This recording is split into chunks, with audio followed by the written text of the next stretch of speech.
asalaamaaleykum wa rahmatullahi taala wa barakatuhu yéen mbokki àdduna yéen mbokki Afrique yéen mbokki Sénégal yéen mbokki Louga nuyoo bu tedd boobu laa leen di boole jëmale ko seen jëmu yu tedd yi man la Malick Sow membre fondateur plutôt du CREMAC. CREMAC su ngeen ko déggee mooy le collectif pour la réélection de Moustapha Diop au niveau de Gadega nekk aussi membre de la cellule de communication du ministre maire Moustapha Diop à l'occasion des prochaines élections locales. Nekk tamit sur le plan professionnel le directeur général du cabinet ADS Consulting, nekk tamit formateur dans l'enseignement supérieur privé dans plusieurs domaines. Dafa am lu xew tey li xew mooy ñu ngi nii si gannaaw commissariat di police bu Louga lu ko waral mooy CREMAC bi ma leen wax nga xam ne benn kuréel la bu ñu samp si fan yi ñu génn dem waxtaan diisoo ak ministre maire Moustapha Diop di xool nan lañ mën a ànd ak moom ngir joxaat ko deuxième mandat ngir mu yokk liggéeyam si biir Louga ngir njariñu askan wi waaye dañ koo samp si biir fiefu Mamadou Mamour Diallo nga xam ne dafa considérer boppam comme son principal adversaire donte la nekk ko fi ñu doon defee suñu lancement officiel bi biñ ko tàmbalee dafa jël cortège am otoom yu bari ànd ak mbooloowam daw parce que xam na ne am na gàcce gu rëy gumdul masa nettali si kaw suuf parce que tali moo dox diggante fi ñu ko doon defee ak moom fi mu dëkk nga xam ne 2 minutes la ñu def suñu yenn action parce que c'est dans le cadre d'un plan d'action que la ñuy agir ñun lépp dañ ko teg si xel ak xam-xam ak fulla ak fayda ak jom ak xarañte ak bëgg-bëggu askan wi ñun ñu jël ñaar fukki lampe ak ñaar nga xam ne ay projecteurs la pour participer à l'éclairage public afin de faire partie de ceux qui combattent l'insécurité ñu ne nañu dem leeral li nga xamante ne des na si biir Louga donc donte le ministre maire Moustapha Diop ak l'équipe municipale def nañ si lu mucc ayib macha allah tey ñu def ko commencé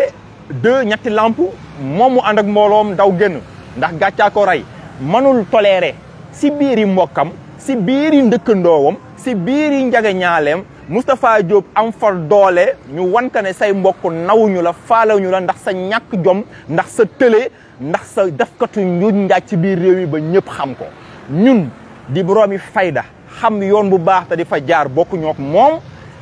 ñu liggéey loolu mu yabal waa këram kenn si ñooñu di Babacar Diallo nga xam ne rakam la soo ko gisee mu téye kurusam naan day dem xadatul juma day dem wadifa day dem julli lan ne sa biir xol ba ak biir xel ba dëppoowul ak li muy def te lu bari li mu def lu ñaaw si biir àdduna xam nañ ko waaye am na yoo xam ne jaruñ si yegg parce que moom dafa tuuti doon suñu adversaire taalibe la sëriñam di Mamour Diallo la ñuy waxal waxoon naa leen ne le suñu ay taalibe tooñee dañ leen di tëb duma seen sëriñ ñun benn adversaire lañ am mooy ki nga xamante ne mérité wul nekk chef de quartier bay laaj suñu maire yi léegi nag am na certains de nos camarades yoo xam ne dañ leen a arrêté man j'ai interpellé directement les agents de la police qui étaient sur place am na si koo xam ne jàpp naa ne moom mooy seen supérieur hiérarchique xaw ma ban grade la am wala boog le responsable des opérations de terrain mu ne ma dañ leen a arrêté pour trouble à l'ordre public xawma en quoi le fait qu'un groupe de jeunes, de femmes, d'hommes dignes, républicains, patriotes, animés de la volonté de contribuer de manière significative à l'éclairage public, peuvent-ils commettre un trouble à l'ordre public? Li xew mooy gàcce gi Mamour Diallo amoon démb ak bërki démb amaat ko tey nga xam ne wóor na ko ne dafa mënta dellu ginnaaw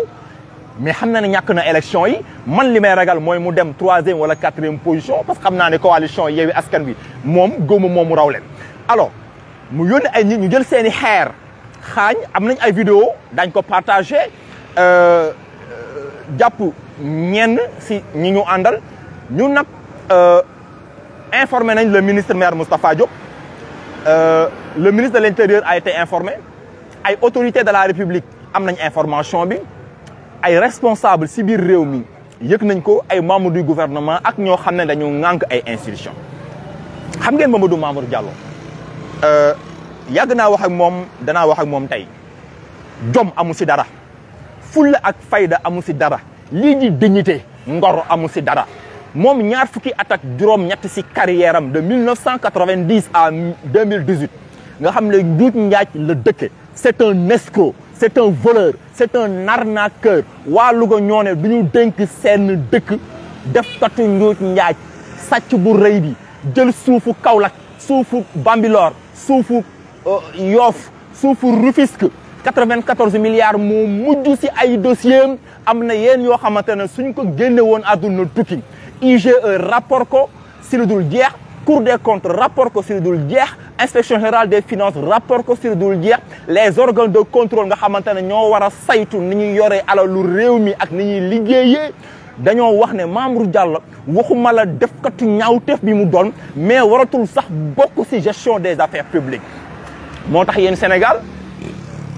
sosuma fenuma du ma naafiq li may wax c'est vérifiable et vérifié yéen a ma ko gën a xam 3 semaines après la prestation de serment du président Macky Sall qui venait d'être réélu pour un deuxième mandat da ko démettre de ses fonctions yemul ci dàq ko da ko écarter ci système bi aujourd'hui il y a 11 services rattachés à la direction des impôts et domaines soo fa demee amul benn bureau de Mamour Diallo du liggéey xam ngeen lu tax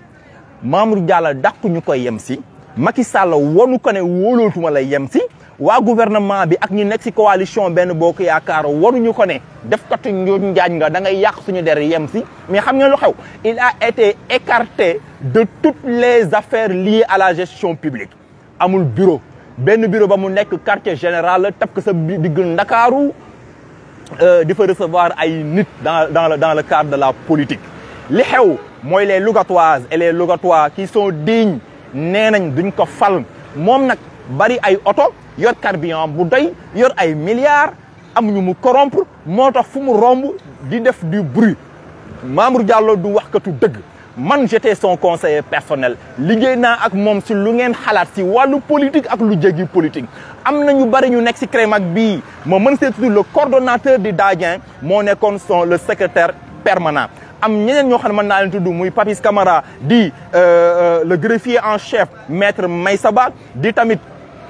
ay ndaanaan yoo xam ne mën nañ leen a lim di Malick Ba di madame Ndoye lépp li mu amoon si lu baax wala boog li ëpp sa la mu amoon si lu baax ay nitu valeur ay nitu xel ay nitu xam-xam bàyyi ko dem ànd ak le ministre maire Moustapha Diop loolu su dee mooy dagg xolom na ko leer na dina dee par crise cardiaque avant élection yi moom li koy jig mooy mu nangoo bëree dugg si biir géew bi su xeexee ñu dóor ko su bëree ñu daan ko mu jeex waaye léegi damaa yaakaar ne gàcce gi ko dikkal léegi dootul dugg si géew yi Mamour Diallo nag na ngeen xam ne defkatu ñaaw téefam tàmbaliwu fii dama jéggal suufu Sénégal nga xam ne ay téeméeri hectares nga xam ne dasee def ay njuuj njaaj ba bi si mujj mooy bi aboutir à l'affaire des 94 milliards nga xam ne man dama ko si défendre ba sonn dem ba découvrir que ne waa ji ndeke mooy njuuj njaaj bu rëy bi man maa ko wax dafa am lu gën a garaaw lu mu def waxoon naa leen dama yor ay gaz lacrymogène dama yor ay bombe de destruction massive dama yor ay bombe nucléaire bu leen ma pousse si ma génne ko parce que du ko jar dama bëggoon a jàkkaarloo ak moom ñu daan ko ñëpp xam ne il est incapable d'être un chef de quartier à plus forte raison de prétendre diriger une commune léegi nag dama def benn affaire Mamour Diallo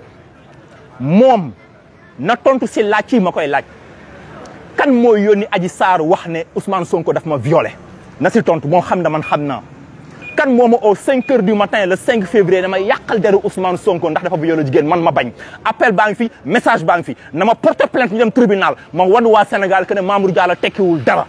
je le défie moom na wax Mamour Diallo est-ce que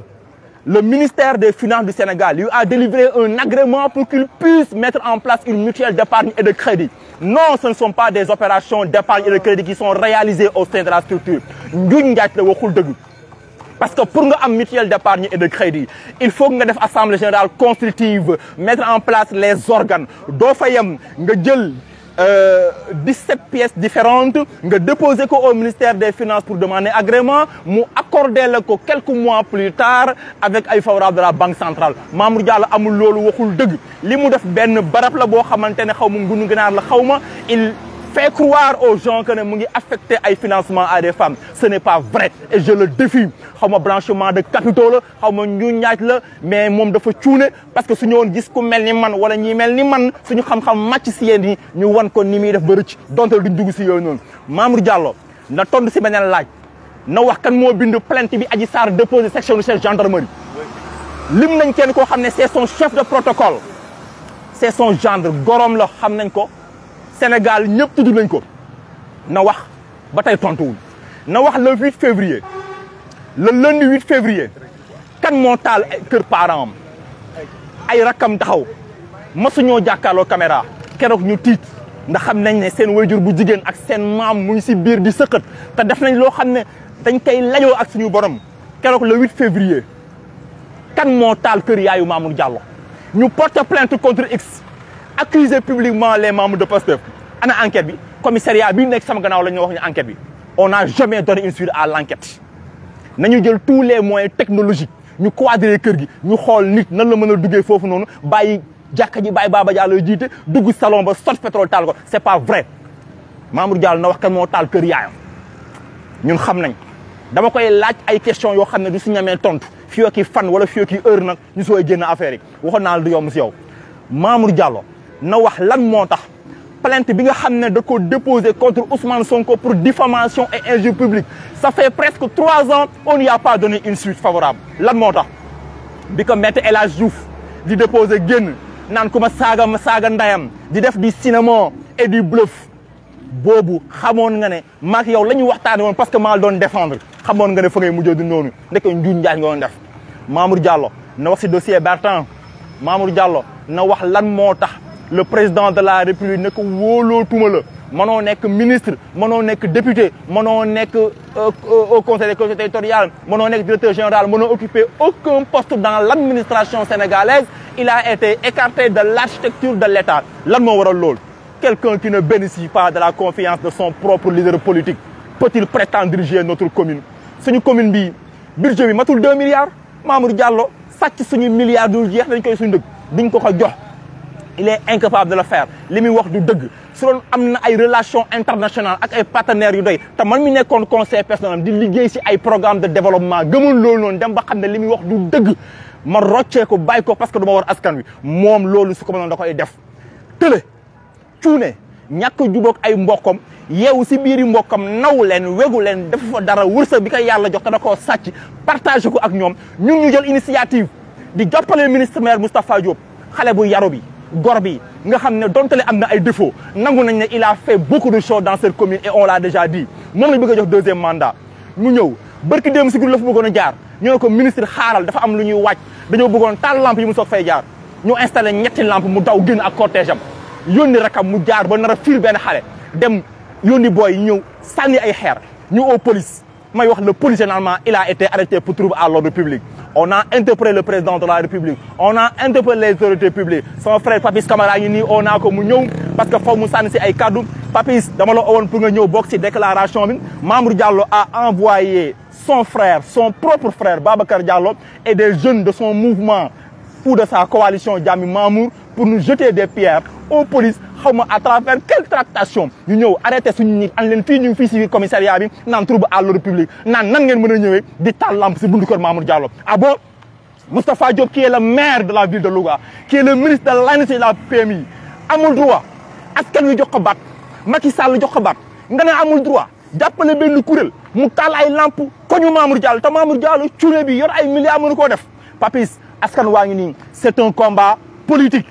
daañu dem et puis daañu porter plainte pour bavure et violence physique on a identifié les gens qui sont les auteurs sur le vaisseau on va poser des actes très forts dans les prochaines heures fii ba le 23 janvier waaju duñ ko may dara s'il ne retire pas sa candidature daañ ko duma et une dernière chose Mamour Diallo yow laay waxal wala boog soo ko suivrul ñi la wër nañ ko suivre jotal la ko je t'invite à retirer ta candidature duma la vouvoyer je ne dis pas vous mais tu parce que je te considère comme un voyou à partir de ce moment. Ton frère Babacar, je le considère comme un bandit. Je t'invite à retirer ta candidature. Sinon, dinañ wax Sénégalais li nga fi def en 28 ans de carrière. Je vous remercie.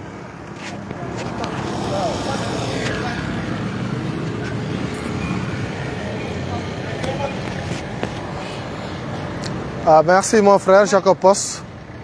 Ce sont les Lougatois indignés qui s'érigent contre un Mamour Diallo manipulateur de l'opinion, corrupteur devant l'Éternel, le voleur le plus tristement célèbre du Sénégal, n'est-ce pas, vagabond à col blanc qui est en train aujourd'hui de dilapider son argent pour se faire une virginité au plan politique et judiciaire. Nous, personne ne peut l'accepter. Sénégal, nous sommes tous les gens qui sont Louga gi tay xex bi ñuy xex ci politique bi jihad lañ koy def. C'est une guerre pour notre réputation, pour notre dignité, pour l'honorabilité des Lougatois. Ñun yalla nañu yalla Louga yalla daf ko téral. Louga dëkku diiné la, dëkku jàng la, dëkku nit ñi nga xamné dañuy ñak dem wuti indi, dëkk bobu duñu mësa nangu ci sen histoire ñu né sacc moko jité. Kon Mamour Diallo na noppali bopam. Kérok ben way daf mané vous ne faites que des invectives mané ko vous n'avez pas écouté. Wa Louga da ngeen warona am fulla ak fayda ba retirer candidature parce que nak bala ñu ñuy wax la confrontation démocratique des programmes politiques à mettre en œuvre dañu wara régler la question de l'éthique. La question de l'éthique moy Mamour Diallo nit ku tak la, nit ku ñu takal la, nit ku bari au moins ay scandale yu mu dugg la ba président daf ko dak onir ko proscrire ko dak ko complètement à partir de sanctions parce que gis nañu au moins la cause moy il est dans les scandales yu nga xamné mo yak dëkk bi yépp bi ci gëna célèbre nak moy askan wi ñëpp dañu taxaw né ko na leen fay sen 94 milliards mu né dédét xaaral buma démé political Macky buma démé jappalé ko xeyna dinañ ma bal ba kenn duma mëna tej mu nekk nak tay jité ben coalition bu nga xamné man dañ ma ruslo mag dafa wara fekk ci défar ci dëgg ci mbax mais mag ñu nga xamné ils ont montré leurs limites et leurs capacités mag ñu nga xamné gérer nañ fi gérer wat ils n'ont rien démontré en termes de différence pour impulser le développement local tay ces vieillos n'est-ce pas aigris dépasser ces épaves politiques inutiles tay ñom ñoo tourné né xara ñu wër ko ngemb ko comme raté nañ sét aduna ñu xol lan lañ mëna am ci mom ci walu xaliss pour jéma mëna taxaw c'est ça qui est indigne et la plus grave erreur aujourd'hui c'est Aminata Mbengue Ndiaye qui l'a commis, n'est-ce pas? Ndeysaan, elle est sûrement atteinte de sérénité ndax légui bag la presque 80 ans xëccoo xale bi yëkkati ko ba ci kaw daaneel ci suuf bërën ko ci poussière bi Macky jël ko faxas ko sang ko defar ko promouvoir ko teg ko troisième personnalité de l'État lu ak moom benn pacte politique bu sincère joxañ ko nag Moustapha Diop ne ko kii mooy sama rak moom la am ci moom confiance il est discret il a toute ma confiance jàppale leen ko ma jàppale Louga kon pacte bi bañ ko selee doy na waaye nag mu génnee ay benke ñenke ne ah Louga dafa doy waar xaaral tey ma laajte 31 personnes yi nga xam ne moom la ñu war a investir force si liste Benno Bokk Yaakaar bi ça veut dire que principe bi mu bëggoon mooy nañu fal Moustapha mais moom mooy contrôler tous les élus locaux donc xam ngeen ne loolu c'est une hérésie personne ne peut accepter ce principe-là 35 organisations la àndoon nekk ministre nekk maire Moustapha Diop nekkul woon lu dul directeur général Moustapha Diop daaneel ko fi ba nga xam ne Aminata elle s'est retrouvée avec 11 conseillers municipaux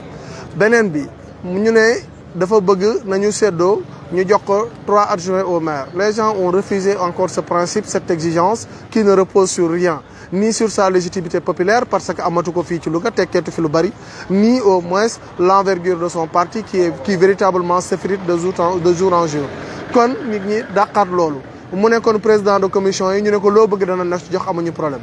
léegi nag pour vous dire ces exigences là après ñu ne loolu moo tax ñu changer liste yi day wax lu ko neex on n'a jamais été d'accord parce que quelque part liste da nga koy taaral liste day baax nan la ñuy jëlee benn liste jël benn jigéen bëgg ko promouvoir te jigéen bi ñu war a tête de liste dafa war a nekk exemple war a nekk ku ñu naw ko ci ay diplôme ci parcours ci au moins benn légitimité sociale bu nga xam ne am na ko fi jàppale nit ñi ñu tànn Thioro Ndiaye Diongo docteur Thioro Ndiaye Diongo bokkut ak député yi nga xam ne à l'Assemblée nationale ils n'ont jamais pris la parole pour défendre Louga ou poser une quelconque action kon ça veut dire que Moustapha Diop macha allahu rabbi xam na muy tànnee on a pris la meilleure équipe on a pris des hommes engagés dévoués ñu ne tey Louga gi nga xam ne mënuñu koo paccoo nañ ko pencoo te pour loolu nañu xool le meilleur choix nañu xool les meilleures personnes nañu xool la meilleure représentativité au plan social ñu partager les responsabilités fexe ba nga xam ne au moins Louga bu ñu fi tegee ñii danañ xam ne c'est une équipe représentative de toutes les couches de Louga ñoom ñoo ànd xalaat teg nekk benn pour ñu xool daal la ñuy defaree suñu Louga gi. kon pour dire tout simplement que Mamour a encore échoué et il va encore davantage échouer combat bi combat dëgg la combat góor ñi la combat pour la dignité de Louga la et pour sa réputation. ñun yàlla nattuwuñu fenn bu ñu sàcc di jiite kon Mamour Diallo na dem noppalu ces élans de corruption nag yi muy def da koy sonal rek il va bazarder l'argent yow nga xam ne tu es le chômeur le mieux payé au Sénégal on te paie à ne rien faire tu restes nga ñëw fii nga ni léegi da nga siy boole leneen mooy da ngay jël doomu Louga yi bëgg leen a tëj doomu Louga yi mënoo leen a tëj yow lakk nga sa kër ah say rakk ko lakk jiñ ko waa Louga waa Pastef yi donte bokkuñu suñ parti lakkuñu ko nga ñëw tey ne gars yi di monter seen affaire nga song leen fa mais rue bi du sa kër rue bi le maire moo ko moom moo koy gérer li la wër lépp ak si Louga ba mu daj fépp la ñu def ay lampadaire kon sa koñ dañ ko fay def ndax yow doo tax ñuy punir waa Gàddaga dañ leen di leeralal foofu ba ñu leer li ñu war a am financement am ko li ñu war a am si jàppale ñu am ko li ñu war a am si promotion sociale ñu jàppale leen ko ba ñu am ko donc loolu ñun moo ñu yitteel discrimination bi moo fi jeex kon dama bëgg ngeen noppal seen bopp xam ne ces tractations là yi ngeen di def moo amul yéen vous êtes toujours dans la manipulation ubbi ngeen benn xeetu mutuelle bu nga xam ne respecté wul aucune forme de procédure pour du blanchissement d'argent kenn waxu leen dara ñu may leen jàmm li leen may Sénégal gi dafa ëpp ngeen jëlaat Sonko jiiñ ko ne moom wax dëgg yàlla moom moo violé Adji Sarr ba ngeen ko defee dëkk bi xaw naa toj 14 personnes dee nañ ci say manigance si sa esprit de vengeance si ces actes répugnants yi nga xam ne teg nga ko ba 14 sénégalais dee nañ ci les mains tachetées de sang nga ñëw taxaw waa Louga tàllal la say loxo yooyu tim dret et puis l'illustration la plus parfaite mooy même booy xool si say affiche yëre bu ñuul nga sol wane ne tu es un homme sombre tu es un homme de nébuleuse yow kooku mënut a laaj waa Louga ñu koy jox Louga dañu bëgg lu leer bëgg lu set bëgg lu baax bëgg lu nga xam ne moo ñuy avancer de grands projets aujourd'hui sortent sur terre au-delà de ce que le ministre maire a déjà posé en tant qu'acte on a vu aujourd'hui qu'il y a des perspectives extrêmement alléchantes yu nga xam ne daf fi ñëw preuve à l'appui teg ko pour ñu xool nan la ñuy doxale te fu mu toll tous ces efforts il l'avait consacré à l'ouverture prochaine de la Sotexka où 1500 Lougatois vont être employés dañ leen di jël ay gor téye leen ñu mën a jàppale seen ndey jàppale seen bay jàppale seen waa kër fonder au moins seen avenir ñun si loolu la ñuy dox si loolu la ñuy dox gis nañu prétention yu bëri ñoom li ñuy laaj maire Louga la perspective de recouvrement c'est 1,4 milliard alors que fii benn at rek lañ fi mës a recouvrer 1 milliard kon ça veut dire que 700 et quelques millions yëpp ñi ngi dem ci li nga xam ne moom mooy fonctionnement qu'est-ce qu'il faut faire donc ça veut dire qu'il nous faut un homme qui a une position qui a la confiance du président qui a les entre-gens qui a l'ambition pour mën a jàppale Louga pour Louga au moins bénéficier wu de tous les projets de l'État te loolu la ñu Moustapha Diop defal loolu la ñu am moo tax Louga rayonné Louga set ñu am assainissement am ay routes am éclairage public am la construction de beaucoup de structures extraordinaires yi nga xam ne tey moo tax Louga fait partie des villes les plus propres les villes les plus attrayantes les villes yi nga xam ne il fait véritablement bon vivre pour vous dire que waa Louga yeewu nañu taxaw nañu takkuñu le complot ne passera pas ce complot des anciens et du voleur le voleur la vieille n'est-ce pas et les vautours votre complot ne passera pas parce que Louga digne sera debout pour véritablement vous envoyer carrément dans les poubelles pourries de l'histoire donc pour vous dire que nous sommes déterminés nous sommes engagés nous travaillerons à ce que la victoire soit éclatante la victoire soit triomphante nous travaillerons pour toute la jeunesse unie danañ taxaw ci fulla ci fayda commencé ko ca koñam avec les dynamiques responsables du CREMAC ñu yóbbu ko véritablement vers la retraite parce que ñun nag on n'est pas ici pour la promotion des contre-valeurs nit ñi li ñu wan dafa ñaaw dafa bon warkat la manipulateur la sàcc la kon ñun nañ ñu may jàmm suñu Louga gi biñ koy defar dañ koy defar ak loxo yu sell yu Moustapha Diop yor ak lim fi wane ku fi jëlul salaire jëlul carburant jëru fi benn avantage lépp lu mu am indil ko Louga ses moyens propres mu investir ko ci Louga ces entreprises permettent la promotion des jeunes leur insertion la création d'emplois et la création d'opportunités concrètes d'épanouissement économique des jeunes véritablement c'est ce jeune là dont nous avons besoin pour continuer cette aventure heureuse et favorable pour le développement de Louga Benno Bokk Yaakaar ci kaw avec Moustapha Diop avec toute la jeunesse et toutes les familles religieuses toutes les grandes familles dignes de Louga représentatives de toutes nos aspirations et de nos espoirs ñu taxaw ak fulla ak fayda ak jom éliraat ko incha allahu rabbi président gën ko wekk gën ko wóolu gën ko joxaat encore doole pour lépp lu mu am Louga la ko andi lu mu am Louga ko gënal ñu ànd ak ñoom ak Louga gi ñu bëgg ak Louga gi ñu jëm bi ñuy bëgg a defar ba ñëpp kontaan ci ne fi ngeen teg seen tànk foofu la mbébét gi ñu àggale ko pour le bonheur des Lougatois je vous remercie.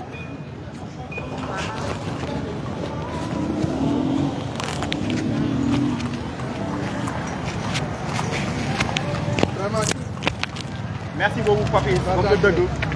C'est un manipulateur, quelqu'un qui raconte des contre-vérités. Lu mu wax amul lu mu wax du ko def ku mu digaaleel du ko def. Am na benn taskatu xibaar bu may proposer un débat ak le docteur Mounirou Sy constitutionnaliste professeur à l'université de Thiès. Xam naa dañoo wër ba sonn xam ne Mamour Diallo sax du moom moroomam nawloo ma ko bay toogoon ci plateau ñu may yónni ki ñu jàpp ne mooy seen kàngam man séquma ñoom ay débat li ma séq ñoom mooy di wax l'opinion publique nationale et internationale rek Papis Camara di defee ci bilan yi Moustapha Diop def de 2014 à 2021 si suñuy perspective yi ba 2027 incha allah di wax ci adversaire boobu su ngeen seetloo moom dong laay wax parce que c'est le seul candidat aux élections locales qui ne mérite pas d'être un chef de quartier li koy firndeel mooy waa dëkk baa ngi nii gis ngeen ñi ñooy waa Gardaga ñii ñoo dendeeg Mamour Diallo ñii dëkk ak ñoom famille bu nekk dañ fa jël ay nit ñu ñëw dajale collectif bii am ñoo xam ne dañoo am kersa ne voisinage bi ak relation parentale yi moo tax doon tale Moustapha Diop la ñu àndal nañ ko nëbu ba le 23 janvier ñu yeewu julli naan kafe dem voteel ko tegaat ko waaleykum salaam mambarkaa ngi nii xam ngeen Sénégal bu leen kan ndax waa Louga su ngeen gisee ñii xam ngeen ne mbokki Mamour Diallo xanaa ay doom ak ñaari soxnaam ak baayam ak ñamu dëgg sa biir kër ga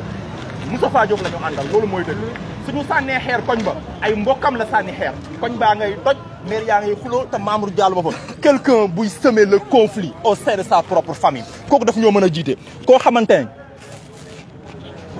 merci Ousmane koo xamante ne si biir famille yam lay sànni xeer nga xam ne xeer bi su dalee sa jarbaat lay dal wala sa doom wala sa dëkkandoo te Mame Barka dana jël kaddu ak Aïda ñu firndeel ko kii dañ ko doon dóor tey te Mamour Diallo moo ko diglee loolu kooku mën na jiite koo xam ne mënoo jiite sa njaboot noo jiite waa Sénégal léegi nag man dama ne woon su ma taalibe tooñee dama koy tëb duma sëriñam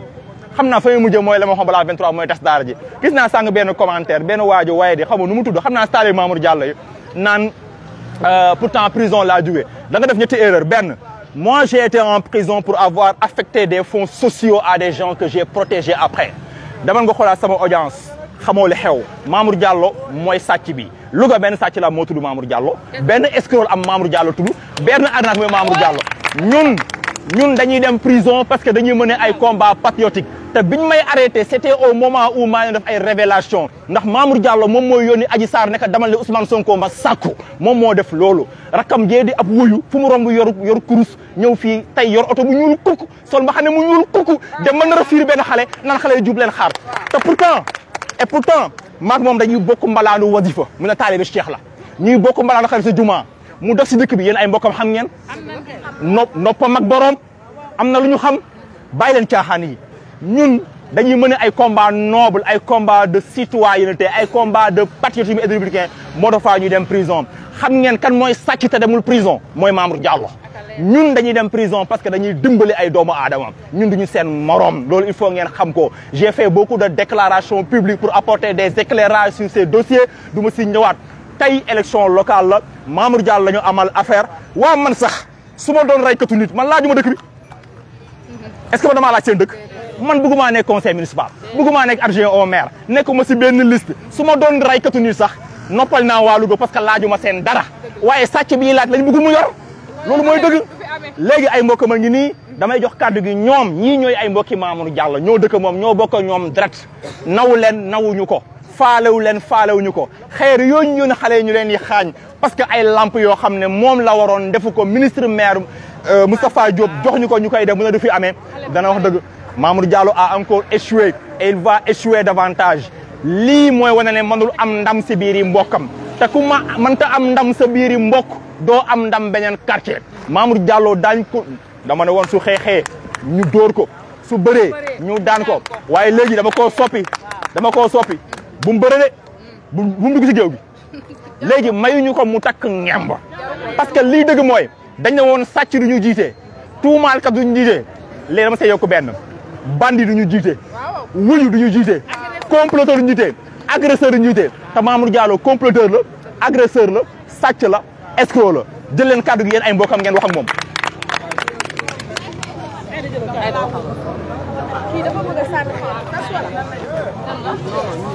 waaw Mansour Malick li mu wax yëpp dëgg la vraiment tey ñun dañoo ñëwoon nekk ay citoyens dëkk ca koñ ba créer suñu mouvement muy CREMAC chacun a le droit nag far fu ko neex ñun ñoo ànd ak Moustapha Diop mu doy ñu ànd ak moom di liggéey ak moom Mamour ñoo dëkk mais nag ñun ñoo choisir bañ a ànd ak moom porter suñu candidature ci Moustapha Diop du ñu jàppale Mamour deful dara sa koñ ba nañ ko wax li fi nekk nañ ko wax deful dara sa koñ ba amuñu sax ay lamp ministre maire Moustapha Diop jox ñu ay lampadaire pour ñu installer ko ca koñ ba ñun waa CREMAC ñu ñëw di installer suñuy lamp ñu ni du fi amee preuve à l'appui la ñu am vidéo yaa ngi nii ñu installer suñuy lamp ba pare ñu toj lamp yi après mëne fa ay acte de violence man mii dañ ma dóor dañ ma mbécc sànni sama téléphone mu dali na le mu nekk acte yi nga xamante ni ñu ñuy ñaawlu lay doon parce que ñun ñëpp ñoo bokk koñ ba mais ku ne am nga droit far fa la neex vraiment ñun gis nga duñu ay jaamu kenn duñu mbaamu kenn gis nga bu mu njaam ba mu dogee dafa yàgg Mamour ak ay mbokkam ak ay frère am moomu ñu dindu ñu fu ñu neex la ñuy far ñun ñoo porté suñu candidature ci Moustapha Diop moom la ñuy jàppale tey suba ba gannaaw suba bu fekkee ne nag dañoo yaakaar ni xoqatal bi ñu def tey jii mooy tax ñu reculer yàq nañ ko yàqal nañ seen bopp ci koñ ba yëpp parce que tey jii li ñu def nii ñëpp a ko ñaawlu vraiment nekk na acte bu nga xamante ni bu mesquin la bu petit la lii nekkul sax li nga xamante ni lu waroon a am la vraiment ñaawlu nañ ko trop ñu ngi koy ñaawlu ba fu ñaawlu yem parce que fekk ay nit yi nga xamante ni ay citoyens la ci période campagne lañ nekk ñëw di installer seen i lampe ñu ñëw di leen sànni ay xeer di leen dóor te ki ko jiite di Babacar Diallo di frère am ba pare dem woo police ñu ñëw jàpp quelques membres de notre collectif mu nekk lu ñuy ñaawlu vraiment yii mënoon naa ñàkk vraiment ñu ngi koy ñaawlu daal lu bëree bëri. merci Aïda Fall merci Aïda Fall. da nga koy képp. da koy kii la képp da ko képp rek.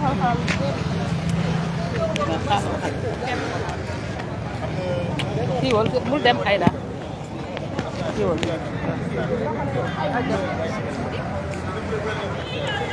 waaw man de li am tey dama koy ñaawlu trop parce que man mii ci ñuñ jàppoon ci laa bokk ma koy ñaawlu parce que tamit ministre bu jëlee ay lampam jox ñu ko pour ñu leeral koñ bala leeralal ko moom buntu këram parce que moom mi nga xamante ni si moom moo ñu jàppul buntu këram amul lamp foofu guddi boo fay jaar di jënd fonde wala ngay def dara da ngay taal sa torche pour mën a gis ñu ko doon dimbali rek nag di def te yàlla rek tax di fa def lamp ñu jàpp lamp bi toj ko ñuy wax policiers yi jël ñu dugal ñu seen oto indi ñu police tëye ñu fi ma koy ñaawlu torop di wax ne Moustapha Diop de kenn mënta wax ba du gañe kenn mënta wax ba du gañe juste rek may remercier sama famille parce que danoo dégg affaire bi rek waa Njaaye ñoom ñëpp ku nekk daw si ñëw ci buntu police dafa feesoon dell mais yàlla moom buy defar day mel ne kuy yàq parce que ñun suñu mouvement bi dañoo gëm suñu bopp ragaluñu tey la ñu gën a mën a dem bu ñu foogee ni lii ñuy def nii di ñu menacer ak di ñu xoqatal dañuy reculer sama bakkan man teg naa ko ci bu laajee sama bakkan dama ko ciy teg bu ma reculer ci àdduna loolu rek laa amoon ci lu may wax. je vous remercie. merci beaucoup merci. Aminata waxal. da nga koy képp waa. Fall ak Aïda wax na lépp loolu mooy l'effet yi. waa salaamaaleykum maa leen di nuyu yéen ñëpp ku ci nekk ci turam ak santam di leen ziar bu baax di rafetal nag seen taxawaay ma leen di encouragé ci seen taxawaay bi ngeen am tey jii ndaxte da ngeen a ànd ak le ministre maire Moustapha Diop doon dimbale Mamour Diallo dimbalewu ñu ko sax ndax kenn mënu koo dimbale ku kenn mënta dimbale moom boo naree xuus ci ay affaire am da ngay sonn waaw mënuñu koo dimbale ki neex a dimbale mooy Moustapha Diop ministre maire Moustapha Diop moom moo opté di dimbale nit ñi di dimbale doomu aadama yi di dox ci soxla jaamu yàlla yi di daw ci soxla doomu aadama yi kooku mooy ministre maire Moustapha Diop yàlla nañu ko yàlla fayal Moustapha Diop ki kay toog si mairie bi doo ko fekkee barki Seydina Mouhamed deuxième mandat bi dañ koy tëgg ba mu neex